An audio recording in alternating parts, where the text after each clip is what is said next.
বাড়িতে আজ আমুদি মাছ নিয়ে আসা হয়েছিল, তাই মনে করলাম কিছুটা আমুদি মাছের চপ বানানো যাক। প্রথমে আমুদি মাছগুলোকে ভালো করে কেটে ধুয়ে নিয়েছি। তার মধ্যে পরিমাণ মতো লবণ, হলুদ গুঁড়ো, লঙ্কা গুঁড়ো, সামান্য গোলমরিচ গুঁড়ো, আদা রসুন বাটা আর লেবুর রস দিয়ে মাখিয়ে রেখে দিচ্ছি বেশ কিছুক্ষণ।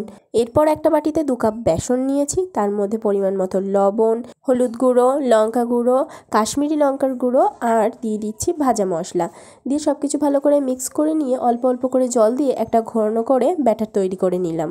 ব্যাটারটা ঘন করেই গুলতে হবে, হালকা হলে মাছের গায়ে আবার লাগবে না। বেসনটা ভালো করে গুলে নেওয়া হয়ে গেছে। তো এবার ম্যারিনেট করা মাছগুলো বেসনের ব্যাটারের মধ্যে ডুবিয়ে গরম তেলের মধ্যে ছেড়ে লাল লাল করে ভেজে তুলে নিলেই রেডি হয়ে যাবে আমাদের মুচমুচে আমুদি মাছের চপ। খেতে কিন্তু দারুণ হয়েছিল। এটা চা, কফি কিংবা ডাল ভাতের সঙ্গেও খেতে দারুণ লাগে। তোমরাও বাড়িতে বানিয়ে খাও আর অবশ্যই আমাকে কমেন্টে জানাবে কেমন হয়েছে। ভিডিওটা ভালো লাগলে অবশ্যই একটি লাইক করবে, আমার চ্যানেলটিকে সাবস্ক্রাইব করতে ভুলবে না।